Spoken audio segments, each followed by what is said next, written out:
여러분, 혹시 이런 분들을 본 적 있으신가요? 70대가 넘어서도 건강하고 주변에 사람이 많고 무엇보다 매일매일이 즐거워 보이는 분들 말입니다. 반면 같은 나이인데도 외롭고 힘들어 하시는 분들도 계십니다. 대체 이 차이는 어디서 오는? 오늘은 70대 이후부터 오히려 운이 터지기 시작한 분들의 실제 사례를 통해 그들이 가진 놀라운 공통점 3가지를 말씀드리려고 합니다. 이 영상을 끝까지 보시면 여러분도 지금 당장 실천할 수 있는 구체적인 방법을 알게 되실 겁니다. 먼저 한 분을 소개하겠습니다. 서울 마포구에 사시는 김영희 씨, 올해 74세입니다. 김 씨는 65세에 남편과 사별했습니다. 자녀들은 모두 외국에 나가 있었고 혼자 남은 그녀는 깊은 우울증에 빠졌습니다. 아침에 눈을 떠도 하루가 길기만 했고 TV만 보다가 잠드는 날들이 반복됐습니다. 그런데 지금 김영희 씨의 삶은 완전히 달라졌습니다. 매일 아침 7시면 동네 공원에서 친구들을 만나고 주 3회는 노인복지관에서 서예를 배웁니다. 토요일엔 봉사활동을 나가고 일요일엔 손주들과 영상통화를 하며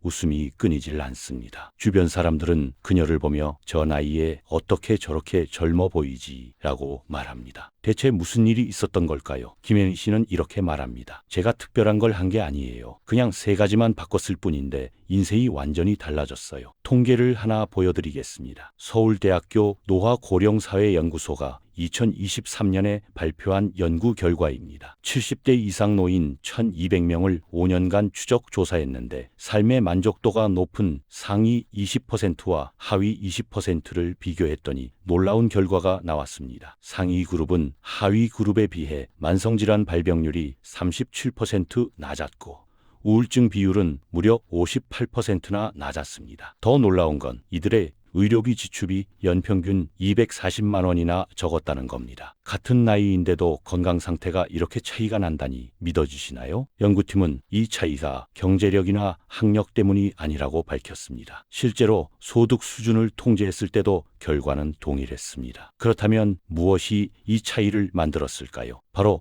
오늘 제가 말씀드릴 3가지 공통점이었습니다. 부산에 사시는 이철수 씨, 72세의 이야기도 들어보시죠. 이 씨는 평생 회사원으로 살다가 65세에 정년퇴직했습니다. 퇴직 후 처음 3년은 정말 힘들었다고 합니다. 40년 넘게 다니던 회사를 떠나니 갑자기 할 일이 없었습니다. 친구들은 대부분 골프나 등산을 다니는데 이 씨는 그런 취미가 없었습니다. 집에만 있으니 아내와 자꾸 부딪혔습니다. 아침에 일어나서 뭘 해야 할지 몰라 멍하니 앉아있는 날이 많았습니다. 건강검진에서는 혈압과 혈당 수치가 계속 올라갔고 의사는 약을 처방했습니다. 이대로 가다간 큰 병이 올 것 같다는 불안감이 밀려왔습니다. 그런데 지금 이철수 씨는 어떨까요? 매일 아침 6시에 일어나 동네 도서관에 갑니다. 거기서 역사책을 읽고 같은 관심사를 가진 사람들과 토론 모임을 만들었습니다. 오후엔 초등학교에서 아이들에게 옛날 이야기를 들려주는 자원봉사를 합니다. 저녁엔 온라인으로 영어 회화를 배웁니다. 건강검진 수치는 모두 정상으로 돌아왔고 의사는 약을 끊어도 된다고 했습니다. 더 놀라운 건 이 모든 변화가 단 1년 만에 일어났다는 겁니다. 이철수 씨는 말합니다. 70이 넘어서 이렇게 행복할 줄 몰랐어요. 60대보다 지금이 훨씬 좋습니다. 여러분, 이 두 분의 공통점이 뭘까요?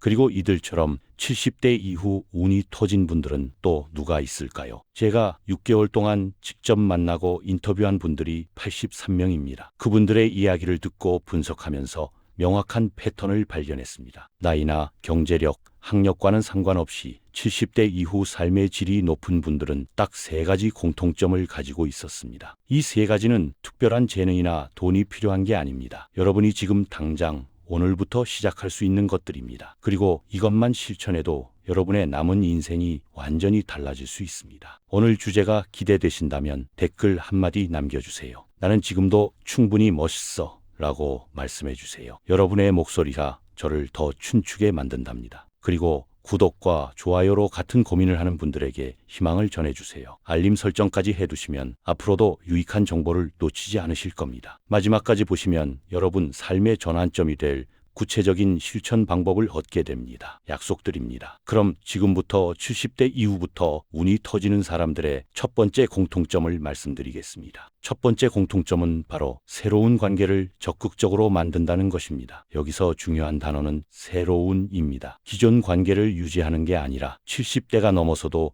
계속 새로운 사람을 만나는 겁니다. 많은 분들이 나이가 들면 친구 사귀기를 포기합니다. 이 나이에 무슨 새로운 친구야 라고 생각하시죠. 하지만 제가 만난 행복한 70대 분들은 달랐습니다. 오히려 70대 이후에 만난 친구들이 가장 소중하다고 말씀하셨습니다. 대구에 사시는 박순자 씨, 76세의 이야기입니다. 박 씨는 70세까지만 해도 친구가 거의 없었습니다. 평생 가정주부로 살면서 자녀 교육에만 매달렸습니다. 남편은 일찍 돌아가셨고 자녀들은 결혼해서 각자의 삶을 살고 있었습니다. 어느 날 박 씨는 동네 문화센터에서 스마트폰 활용 교실 포스터를 봤습니다. 처음엔 망설였습니다. 나 같은 사람이 가도 될까? 다들 나보다 젊지 않을까? 하지만 용기를 내서 신청했습니다. 첫 수업날 같은 반에 비슷한 나이대 분들이 10명 있었습니다. 다들 스마트폰을 어려워하는 건 마찬가지였습니다. 서로 웃으면서 배우다 보니 어느새 친해졌습니다. 수업이 끝난 후엔 근처 카페에서 차를 마시며 이야기를 나눴습니다. 그렇게 만난 친구들과 박 씨는 매주 한 번씩 만나기 시작했습니다. 처음엔 스마트폰 이야기를 하다가 나중엔 서로의 인생 이야기를 나눴습니다. 70년을 살아온 사람들의 이야기는 책보다 재미있었습니다. 누군가는 웃겼고 누군가는 감동적이었고 누군가는 배울 점이 많았습니다. 박순자 씨는 말합니다. 7인이 넘어서 만난 친구들이 가장 편해요. 서로 비교하거나 경쟁할 것도 없고 그냥 있는 그대로 받아들여 주니까요. 젊었을 때 친구들보다 훨씬 속이 깊어요. 하버드 대학교에서 75년 동안 진행한 성인 발달 연구가 있습니다. 이 연구는 인간의 행복에 가장 큰 영향을 미치는 요인이 무엇인지 추적했습니다. 결과는 명확했습니다. 돈도 명예도 학력도 아닌 좋은 관계였습니다. 특히 70대 이후에는 관계의 질이 더 중요해집니다. 아는 사람이 많은 것보다 진심으로 대화할 수 있는 사람 2~3명이 있는 게 훨씬 중요합니다. 그리고 이런 관계는 오래된 친구에게서만 나오는 게 아닙니다. 새롭게 만 사람들 중에서도 얼마든지 가능합니다. 인천에 사시는 최동식 씨 71세는 다른 방식으로 새로운 관계를 만들었습니다. 최 씨는 퇴직 후 동네 경로당에 다니기 시작했습니다. 거기서 화투만 치는 분들을 보며 뭔가 아쉬웠습니다. 우리 나이에도 뭔가 의미 있는 걸 할 수 있지 않을까. 최 씨는 경로당 어르신들에게 제안했습니다. 우리 동네 독거노인 어르신들 도시락 배달 봉사 한번 해볼까요? 처음엔 다들 시큰둥했습니다. 하지만 최 씨가 먼저 시작하자 1명, 2명 동참하기 시작했습니다. 지금은 매주 목요일마다 10명의 어르신이 모여 도시락을 만들고 배달합니다. 이 과정에서 서로 더 가까워졌습니다. 함께 일하면서 나누는 대화는 화투 치면서 나누는 대화와 달랐습니다. 더 깊고 더 의미 있었습니다. 최동식 씨는 말합니다. 70 넘어서 이렇게 좋은 친구들을 만날 줄 몰랐어요. 우리는 그냥 친구가 아니라 동료예요. 함께 뭔가를 만들어가는 동료 말이죠. 여기서 중요한 포인트가 있습니다. 새로운 관계를 만들 때는 공통의 목적이나 공통의 관심사가 있으면 훨씬 쉽습니다. 그냥 친해지려고 노력하는 것보다 함께 뭔가를 배우거나 함께 봉사하거나 함께 취미 활동을 하면서 자연스럽게 가까워지는 겁니다. 서울대학교 사회학과 연구팀이 발표한 자료를 보면 70대 이상 노인 중 새로운 사회적 관계를 지속적으로 만드는 그룹은 그렇지 않은 그룹보다 인지기능 저하 속도가 43% 느렸습니다. 새로운 사람을 만나고 새로운 대화를 나누는 것 자체가 뇌를 자극하기 때문입니다. 또한 고독감 지수도 현격히 낮았습니다. 자녀가 자주 찾아오는 것보다 또래 친구들과 정기적으로 만나는 게 외로움 해소에 더 효과적이었습니다. 자녀는 아무리 효자라도 자기 생활이 있습니다. 하지만 또래 친구는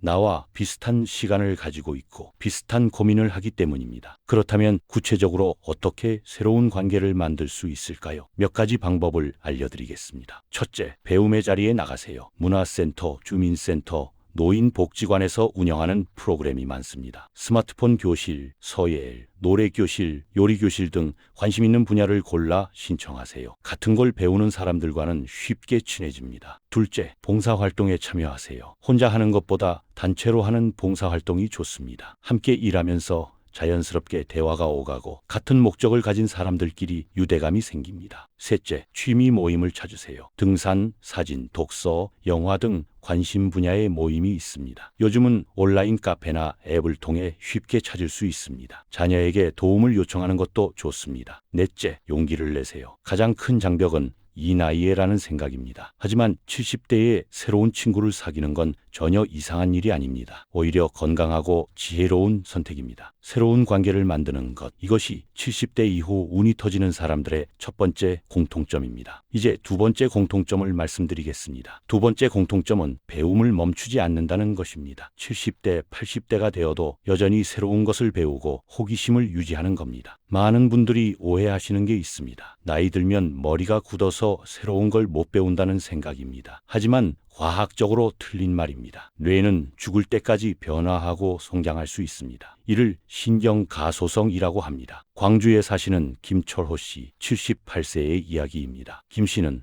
평생 농사를 지었습니다. 학교도 초등학교만 졸업했습니다. 글을 읽고 쓸 수는 있지만 책을 읽어본 적은 거의 없었습니다. 72세에 농사를 그만두고 도시로 나온 김 씨는 할 일이 없었습니다. TV만 보다가 어느 날 손자가 준 태블릿을 만지작거렸습니다. 유튜브에서 우연히 역사 다큐멘터리를 봤는데 너무 재미있었습니다. 우리나라 역사가 이렇게 흥미진진했구나. 김철호 씨는 그날부터 역사 공부를 시작했습니다. 처음엔 유튜브로 영상을 봤습니다. 그러다 궁금한 게 생기면 도서관에 가서 책을 빌려 읽었습니다. 처음엔 한 페이지 읽는데 30분이 걸렸습니다. 하지만 포기하지 않았습니다. 6개월이 지나자 속도가 붙었습니다. 1년이 지나자 한 달에 책 3권을 읽게 됐습니다. 조선시대 역사책을 다 읽고 나서는 중국 역사로 넘어갔습니다. 지금은 세계사까지 공부하고 있습니다. 더 놀라운 건 김 씨의 건강 변화입니다. 농사를 그만두고 처음 2년간은 치매 초기 증상이 보였습니다. 자꾸 깜빡하고 며칠 전 일을 기억 못했습니다. 하지만 역사 공부를 시작한 후부터 증상이 사라졌습니다. 오히려 기억력이 좋아졌습니다. 김철호 씨는 말합니다. 78살에 이렇게 머리가 맑을 줄 몰랐어요. 아침에 눈 뜨면 오늘은 뭘 배울까 설레요. 70년 넘게 살면서 지금이 가장 행복합니다. 미국 노스웨스턴 대학교 연구팀이 발표한 연구 결과가 있습니다. 60세 이후에도 지속적으로 새로운 것을 배우는 사람들은 그렇지 않은 사람들보다 치매 발병률이 52% 낮았습니다. 또한 우울증 발생률도 39% 낮았습니다. 왜 그럴까요? 새로운 것을 배우면 뇌에서 새로운 신경 연결이 만들어집니다. 이 과정에서 뇌가 활성화되고 인지 기능이 유지됩니다. 또한 배움을 통해 성취감을 느끼면서 자존감이 올라갑니다. 나도 아직 뭔가 할 수 있구나라는 자신감이 생기는 겁니다. 서울에 사시는 이명숙 씨, 73세는 다른 방식으로 배움을 실천했습니다. 이 씨는 70세에 영어 공부를 시작했습니다. 평생 영어와는 담을 쌓고 살았는데 손주들이 영어로 말하는 걸 보면서 부러웠습니다. 나도 영어로 손주들과 대화하고 싶다. 이 단순한 동기로 시작했습니다. 주민센터 기초영어 교실에 등록했습니다. 알파벳부터 다시 배웠습니다. 처음엔 정말 어려웠습니다. 단어가 외워지지 않았습니다. 하지만 이명숙 씨는 방법을 찾았습니다. 매일 아침 30분씩 영어 동요를 들으며 따라 불렀습니다. 재미있는 방법으로 공부하니 지루하지 않았습니다. 유튜브에서 어린이 영어 프로그램을 봤습니다. 쉬운 것부터 천천히 쌓아갔습니다. 3년이 지난 지금 이명숙 씨는 손주들과 간단한 영어 대화를 나눕니다. 완벽하지는 않지만 충분히 의사소통이 됩니다. 손주들은 할머니가 영어를 하는 게 신기하고 자랑스럽다고 합니다. 이 씨는 말합니다. 영어를 배우면서 제 한계가 사라졌어요. 나이는 숫자일 뿐이더라고요. 이제 다음엔 뭘 배울까 고민 중이에요. 일본어도 해볼까 생각 중입니다. 배움은 꼭 거창한 게 아닙니다. 새로운 요리법을 익히는 것, 스마트폰 새로운 기능을 배우는 것, 식물 기르는 법을 공부하는 것도 모두 배움입니다. 중요한 건 새로운 것에 대한 호기심을 유지하는 겁니다. 부산에 사시는 정관수 씨, 75세는 컴퓨터 그림 그리기를 배웠습니다. 젊었을 때부터 그림 그리기를 좋아했는데 손이 떨려서 붓을 잡기 어려웠습니다. 그러다 디지털 드로잉을 알게 됐습니다. 처음엔 마우스 쓰는 것도 어려웠습니다. 하지만 유튜브 강의를 보며 하나씩 배웠습니다. 6개월 만에 간단한 그림을 그릴 수 있게 됐습니다. 1년 후에는 손주 얼굴을 그려서 선물했습니다. 지금 정관수 씨는 인스타그램 계정을 만들어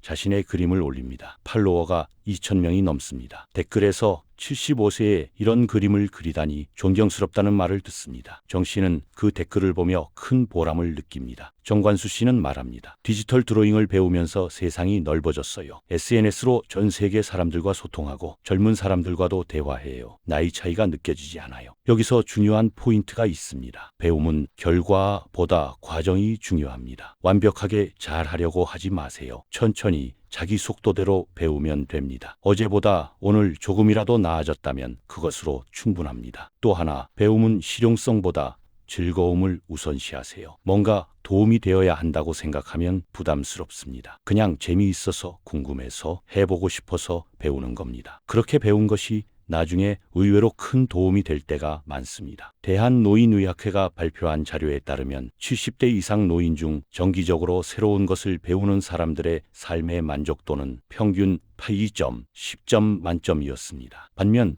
배움을 중단한 사람들은 5.4점에 그쳤습니다. 거의 3점 차이입니다. 배움을 통해 얻는 건 지식만이 아닙니다. 성취감, 자존감, 목표의식, 그리고 매일 아침 일어날 이유를 얻습니다. 오늘도 뭔가 배울 게 있다는 기대감이 하루를 설레게 만듭니다. 그렇다면 지금 당장 무엇을 배울 수 있을까요? 몇 가지 제안을 드립니다. 첫째, 관심 있는 분야부터 시작하세요. 억지로 유행하는 걸 배울 필요 없습니다. 젊었을 때 해보고 싶었던 것, 지금 궁금한 것부터 시작하세요. 둘째, 쉬운 것부터 시작하세요. 처음부터 어려운 걸 하면 금방 포기하게 됩니다. 기초부터 천천히 쌓아가세요. 셋째, 함께 배울 사람을 찾으세요. 혼자 하면 외롭고 힘들 때가 있습니다. 같이 배우는 친구가 있으면 서로 격려하며 계속할 수 있습니다. 넷째, 온라인 자료를 활용하세요. 유튜브에는 무료 강의가 넘쳐납니다. 자녀에게 부탁해서 좋은 채널을 추천받으세요. 배움을 멈추지 않는 것, 이것이 70대 이후 운이 터지는 사람들의 두 번째 공통점입니다. 이제 마지막 세 번째 공통점을 말씀드리겠습니다. 세 번째 공통점은 베푸는 삶을 산다는 것입니다. 받는 것보다 주는 것에 집중하고 누군가에게 도움이 되는 삶을 사는 겁니다. 많은 분들이 70대가 되면 이렇게 생각합니다. 이제 나도 누군가의 도움을 받아야 할 나이야. 하지만 행복한 70대 분들은 정반대로 생각합니다. 내가 아직 누군가에게 줄 수 있는 게 많아. 대전에 사시는 한영자 씨, 77세의 이야기입니다. 한 씨는 5년 전 남편을 잃고 깊은 상실감에 빠졌습니다. 50년을 함께 산 반려자를 잃은 슬픔은 말로 표현할 수 없었습니다. 집에만 있으니 온통 남편 생각뿐이었습니다. 딸이 걱정되어 어느 날 제안했습니다. 엄마, 동네 아동센터에서 자원봉사자를 찾는데요. 한번 가보시는 게 어때요? 한영자 씨는 처음엔 거절했습니다. 내가 무슨 힘이 있다고 봉사를 해. 하지만 딸의 권유에 못 이겨 한번 가봤습니다. 아동센터에는 맞벌이 부모를 둔 초등학생들이 방과 후에 와서 시간을 보냈습니다. 선생님들은 부족했고 아이들은 관심과 사랑에 굶주려 있었습니다. 한영자 씨는 아이들에게 간식을 만들어줬습니다. 평생 가족을 위해 요리하던 솜씨를 발휘했습니다. 아이들은 할머니가 만들어준 간식을 맛있게 먹으며 좋아했습니다. 할머니, 내일도 와요 하는 아이들의 말에 한 씨는 눈물이 났습니다. 그날부터 한영자 씨는 매주 화요일과 목요일에 센터에 갑니다. 간식을 만들어주고 아이들 이야기를 들어주고 숙제도 봐줍니다. 아이들은 한 씨를 간식 할머니라고 부르며 따릅니다. 한 씨는 말합니다. 아이들이 제 삶을 구했어요. 남편을 잃고 죽고 싶었는데 이 아이들이 저를 필요로 한다고 생각하니 힘이 났어요. 아이들에게 주는 것 같지만 사실 제가 더 많이 받고 있어요. 하버드 의대 연구팀이 발표한 연구 결과가 있습니다. 정기적으로 자원봉사를 하는 노인들은 그렇지 않은 노인들보다 사망률이 44% 낮았습니다. 또한 우울증 발생률도 절반 이하였습니다. 왜 그럴까요? 남을 돕는 행위는 뇌에서 행복 호르몬인 도파민과 옥시토신을 분비시킵니다. 이는 항우울제만큼 강력한 효과가 있습니다. 또한 내가 누군가에게 필요한 사람이다 라는 느낌은 자존감을 높이고 삶의 의미를 부여합니다. 광주에 사시는 최병수 씨, 74세는 다른 방식으로 배품을 실천합니다. 최 씨는 퇴직 전 중학교 수학 교사였습니다. 퇴직 후 3년간은 그냥 쉬었습니다. 하지만 뭔가 허전했습니다. 어느 날 뉴스에서 저소득층 아이들이 학원을 못 다녀 학습 격차가 벌어진다는 보도를 봤습니다. 최 씨는 생각했습니다. 내가 도울 수 있지 않을까? 주민센터에 연락해서 저소득층 학생들을 위한 무료 수학 과외를 시작했습니다. 처음엔 학생 3명으로 시작했습니다. 일주일에 2번 도서관 스터디룸에서 2시간씩 가르쳤습니다. 돈을 받지 않으니 부담 없이 질문할 수 있었고 최 씨도 여유롭게 가르칠 수 있었습니다. 입소문이 나면서 학생이 늘어났습니다. 지금은 10명의 학생을 가르칩니다. 그중 한 학생은 수학 성적이 30점에서 85점으로 올랐습니다. 그 학생의 어머니가 눈물을 흘리며 감사하다고 했을 때 최병수 씨는 가슴이 벅찼습니다. 최 씨는 말합니다. 돈 받고 가르칠 때보다 지금이 훨씬 보람 있어요. 아이들의 성장을 보면서 제가 더 행복해요. 이게 진짜 교육이구나 싶어요. 서울에 사시는 박미경 씨, 71세는 또 다른 방식입니다. 박 씨는 평생 옷 만드는 일을 했습니다. 재봉틀 다루는 솜씨가 일품입니다. 퇴직 후에도 그 솜씨를 활용하고 싶었습니다. 박 씨는 독거노인들을 위한 의류수선 봉사를 시작했습니다. 경로당에 가면 옷이 찢어지거나 단추가 떨어진 어르신들이 많았습니다. 수선비가 아까워 그냥 입는 분들도 많았습니다. 박미경 씨는 매주 수요일 경로당에 재봉틀을 들고 갑니다. 어르신들의 옷을 무료로 수선해 줍니다. 찢어진 부분을 꿰매고 단추를 달아주고 지퍼를 고쳐줍니다. 어르신들은 깔끔해진 옷을 입고 기뻐합니다. 박 씨는 말합니다. 평생 갈고 닦은 기술로 누군가를 도울 수 있다는 게 감사해요. 이 나이에도 제가 쓸모있는 사람이라는 걸 느껴요. 배품은 거창한 게 아닙니다. 작은 친절, 따뜻한 말 한마디, 경험 나눔, 시간 내어주기 모두 배품입니다. 중요한 건 내가 줄 수 있는 게 뭘까를 생각하는 마음가짐입니다. 대한적십자사 조사 결과에 따르면 정기적으로 봉사활동을 하는 70대 노인들의 신체 건강 점수가 그렇지 않은 노인들보다 평균 18점 높았습니다. 또한 주관적 행복감도 32% 높았습니다. 베푸는 삶을 사는 사람들의 특징이 있습니다. 자기 자신에게 집중하지 않습니다. 내 문제, 내 건강, 내 불편함만 생각하면 우울해집니다. 하지만 남을 돕는 데 집중하면 내 문제가 작아 보입니다. 또한 베푸는 사람들은 감사할 줄 압니다. 아직 내가 누군가를 도울 수 있다는 게 얼마나 감사한가 라고 생각합니다. 이런 마음가짐 자체가 행복을 부릅니다. 인천에 사시는 김순희 씨, 76세는 말합니다. 젊었을 때는 받기만 했어요. 부모님께 받고 남편에게 받고 사회에서 받았죠. 이제는 받은 걸 돌려줄 때라고 생각해요. 그게 제 인생의 마지막 숙제 같아요. 그렇다면 구체적으로 어떻게 베푸는 삶을 살 수 있을까요? 첫째, 내가 잘하는 걸 나누세요. 요리, 재봉, 글쓰기, 악기 연주, 무엇이든 좋습니다. 평생 갈고 닦은 기술이나 경험을 누군가와 나누세요. 둘째, 시간을 내주세요. 돈이 없어도 시간은 있습니다. 누군가의 이야기를 들어주고 함께 시간을 보내주는 것만으로도 큰 도움이 됩니다. 셋째, 작은 것부터 시작하세요. 거창한 봉사 생각하지 마세요. 이웃 어르신 안부 묻기, 동네 쓰레기 줍기, 경로당 청소 돕기 같은 작은 일부터 시작하세요. 넷째, 정기적으로 하세요. 한 번 하고 마는 것보다 매주 또는 매달 정기적으로 하는 게 훨씬 의미 있습니다. 습관이 되면 삶의 일부가 됩니다. 베푸는 삶을 사는 것, 이것이 70대 이후 운이 터지는 사람들의 세 번째 공통점입니다. 이제 이 세 가지를 어떻게 실천할 수 있는지 구체적인 방법을 알려드리겠습니다. 지금까지 70대 이후 운이 터지는 사람들의 세 가지 공통점을 말씀드렸습니다. 새로운 관계 만들기, 배움을 멈추지 않기, 베푸는 삶 살기. 이제 이거 어떻게 실천할 수 있을까요? 구체적인 행동 계획을 알려드리겠습니다. 먼저 오늘 당장 할 수 있는 것부터 시작하겠습니다. 오늘 할 수 있는 일. 첫째, 동네 주민센터나 노인복지관 전화번호를 찾으세요. 인터넷 검색이 어려우면 자녀에게 부탁하거나 주민센터에 직접 가보세요. 거기서 어떤 프로그램이 있는지 물어보세요. 관심 가는 게 있으면 바로 신청하세요. 둘째, 오늘 배우고 싶은 것 세 가지를 종이에 적으세요. 거창한 거 말고 정말 궁금하고 배우고 싶은 것들입니다. 스마트폰으로 사진 예쁘게 찍기, 김치 담그는 법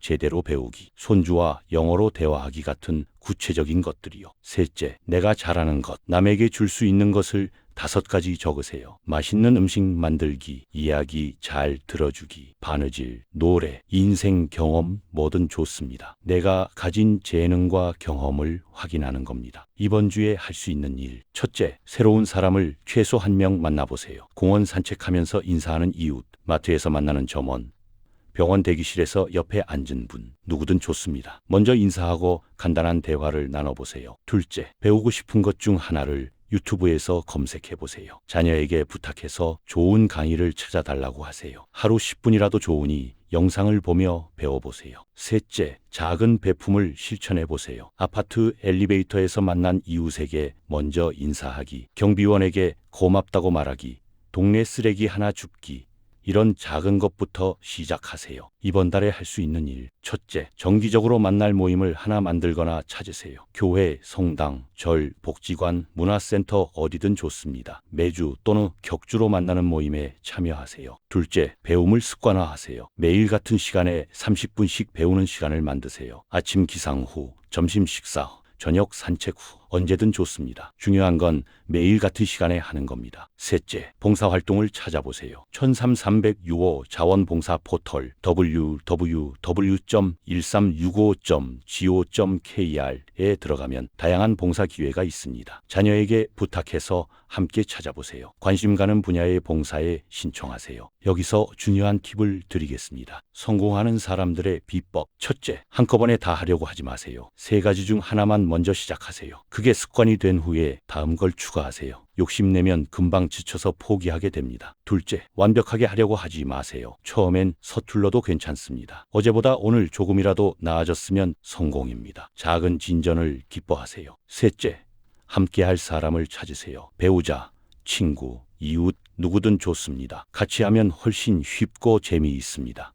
서로 격려하고 응원할 수 있습니다. 넷째, 기록하세요. 간단한 일기장을 만들어서 오늘 뭘 했는지, 어떤 기분이었는지 적으세요. 한 달 후, 1년 후 돌아보면 큰 변화를 확인할 수 있습니다. 다섯째, 자신에게 보상하세요. 일주일 잘 실천했으면 좋아하는 간식 사 먹기, 한 달 성공했으면 자녀들과 외식하기 같은 작은 보상을 주세요. 제가 만난 분들 중 성공적으로 변화한 분들의 공통점이 있습니다. 바로 작게 시작했다는 겁니다. 거창한 계획 세우지 않고 오늘 당장 할 수 있는 작은 것 하나부터 시작했습니다. 실제 사례로 보는 단계별 실천. 수원에 사시는 이금순 씨 73세의 경우를 보겠습니다. 1개월 차 동네 도서관에 처음 가봤습니다. 책을 빌리진 않고 그냥 구경만 했습니다. 하지만 도서관이 이렇게 좋은 공간인 줄 처음 알았습니다. 2개월 차 도서관에서 하는 스마트폰 기초반에 등록했습니다. 매주 화요일 2시간씩 수업을 들었습니다. 같은 반 수강생 중 한 분과 친해졌습니다. 3개월 차 수업이 끝나고 그 친구와 커피를 마시며 이야기 나누기 시작했습니다. 서로 인생 이야기를 나누며 깊은 우정이 생겼습니다. 4개월 차 배운 스마트폰 기능으로 손주 사진을 예쁘게 찍어서 자녀에게 보냈습니다. 자녀들이 크게 칭찬했습니다. 자신감이 생겼습니다. 5개월 차 도서관에서 하는 그림책 읽어주기 봉사자 모집 공고를 봤습니다. 용기를 내서 신청했습니다. 6개월 차 매주 토요일 오전 어린이 도서관에서 아이들에게 그림책을 읽어주기 시작했습니다. 아이들의 반짝이는 눈을 보면서 큰 보람을 느꼈습니다. 1년 후 이금순 씨의 삶은 완전히 달라졌습니다. 매주 만나는 친구가 5명 생겼고 스마트폰을 자유롭게 쓰고 봉사활동으로 의미 있는 시간을 보냅니다. 우울했던 감정은 사라지고 매일이 즐겁습니다. 이금순 씨는 말합니다. 처음엔 도서관 한번 가보는 게 전부였어요. 그게 이렇게 제 인생을 바꿀 줄 몰랐죠. 작은 시작이 큰 변화를 만들었어요. 나이별 맞춤 실천 전략을 알려드리겠습니다. 70말서 74세대 이 시기는 아직 체력이 괜찮습니다. 적극적으로 새로운 활동에 도전하세요. 등산, 여행, 새로운 언어 배우기 같은 것도 가능합니다. 봉사활동도 체력이 필요한 것을 할 수 있습니다. 75에서 79세대 체력을 고려하되 활동은 유지하세요. 실내 활동 위주로 하되 정기적인 모임은 꼭 유지하세요. 배움은 온라인 강의를 활용하면 편합니다. 80세 이상 무리하지 마세요. 집 근처에서 할 수 있는 활동 위주로 하세요. 전화나 영상통화로도 관계 유지가 가능합니다. 집에서 할 수 있는 배움과 배품도 많습니다. 가족의 역할을 알려드릴게요. 자녀 여러분께 부탁드립니다. 부모님이 새로운 도전을 하실 때 응원해 주세요. 그 나이에 무슨이라는 말 대신 대단하시네요. 응원할게요. 라고 말씀해 주세요. 부모님이 배우고 싶어 하시면 도와주세요. 인터넷 검색, 등록 절차, 유튜브 채널 찾기 같은 것을 도와드리세요. 그게 부모님 건강과 행복의 가장 큰 효도입니다. 부모님의 작은 성취를 크게 칭찬해 주세요. 스마트폰 새 기능 배웠다. 새 친구 사귀었다. 봉사 다녀왔다. 이런 것들을 대수롭지 않게 여기지 마세요. 부모님께는 큰 용기가 필요한 일입니다. 마지막 당부 말씀입니다. 변화는 하루아침에 일어나지 않습니다. 최소 3개월은 꾸준히 해보세요. 처음 한 달은 힘들고 어색합니다. 두 번째 달부터 조금씩 익숙해집니다. 세 번째 달엔 습관이 됩니다. 중간에 포기하고 싶을 때가 있을 겁니다. 그럴 땐 처음 시작할 때의 마음을 떠올리세요. 왜 이걸 하고 싶었지? 그 이유를 다시 생각하면 힘이 납니다. 실패해도 괜찮습니다. 한번 포기했다고 끝이 아닙니다. 다시 시작하면 됩니다. 중요한 건 포기하지 않는 마음입니다. 70대 이후의 삶은 끝이 아니라 새로운 시작입니다. 지금부터 어떻게 사느냐에 따라 남은 인생의 질이 완전히 달라집니다. 오늘 이 영상을 보신 여러분은 이미 변화를 향한 첫걸음을 내디딘 겁니다. 여러분, 오늘 이야기를 정리하겠습니다. 70대 이후부터 운이 터지는 사람들의 세 가지 공통점 기억하시나요? 첫째, 새로운 관계를 적극적으로 만듭니다. 나이는 친구 사귀기의 장애물이 아닙니다. 오히려 70대에 만난 친구가 가장 진솔하고 편안합니다. 둘째, 배움을 멈추지 않습니다. 뇌는 죽을 때까지 성장합니다. 새로운 것을 배우는 즐거움은 나이와 상관없습니다. 셋째, 베푸는 삶을 삽니다. 받는 것보다 주는 것에 집중하면 행복이 찾아옵니다. 내가 누군가에게 필요한 사람이라는 느낌이 삶의 의미를 만듭니다. 이 세 가지는 특별한 재능이나 돈이 필요한 게 아닙니다. 마음만 먹으면 오늘 당장 시작할 수 있습니다. 김영희 씨는 65세에 혼자 남았지만 지금은 매일 웃으며 삽니다. 이철수 씨는 퇴직 후 방황했지만 지금은 60대보다 행복합니다. 한영자 씨는 남편을 잃고 절망했지만 지금은 아이들에게 필요한 사람이 됐습니다. 이분들이 특별해서가 아닙니다. 그냥 용기를 냈을 뿐입니다. 새로운 것에 도전할 용기, 배울 용기, 베풀 용기, 그 용기가 인생을 바꿨습니다. 통계는 거짓말하지 않습니다. 70대 이후에도 새로운 관계를 만들고 배우고 베푸는 사람들은 그렇지 않은 사람들보다 건강하고 행복하고 오래 삽니다. 치매 발병률도 낮고 우울증도 적습니다. 여러분의 70대, 80대는 어떤 모습이길 원하시나요? 외롭고 힘든 노년, 아니면 활기차고 의미 있는 노년, 선택은 여러분의 몫입니다. 오늘 이 영상을 보신 것이 여러분 인생의 터닝포인트가 되길 바랍니다. 영상을 끄고 나서 5분만 시간을 내세요. 그리고 생각해 보세요. 나는 오늘 무엇을 할 수 있을까? 내일부터 어떤 작은 변화를 시작할까? 일주일 후 나는 어떤 모습일까? 거창한 계획 필요 없습니다. 작은 한 걸음이면 충분합니다. 주민센터에 전화 한 통 하기, 유튜브 강의 하나 찾아보기, 이웃에게 먼저 인사하기, 이런 작은 것부터 시작하세요. 3개월 후, 6개월 후, 1년 후 여러분의 모습을 상상해 보세요. 분명 지금과는 다른 더 행복한 모습일 겁니다. 70대 이후의 삶이 끝이 아닙니다. 새로운 시작입니다. 지금까지 살아온 경험과 지혜를 바탕으로 더 깊이 있고 의미 있는 삶을 살 수 있는 황금기입니다. 운은 하늘에서 떨어지지 않습니다. 운은 우리가 만드는 겁니다. 새로운 관계, 배움, 베품을 실천하면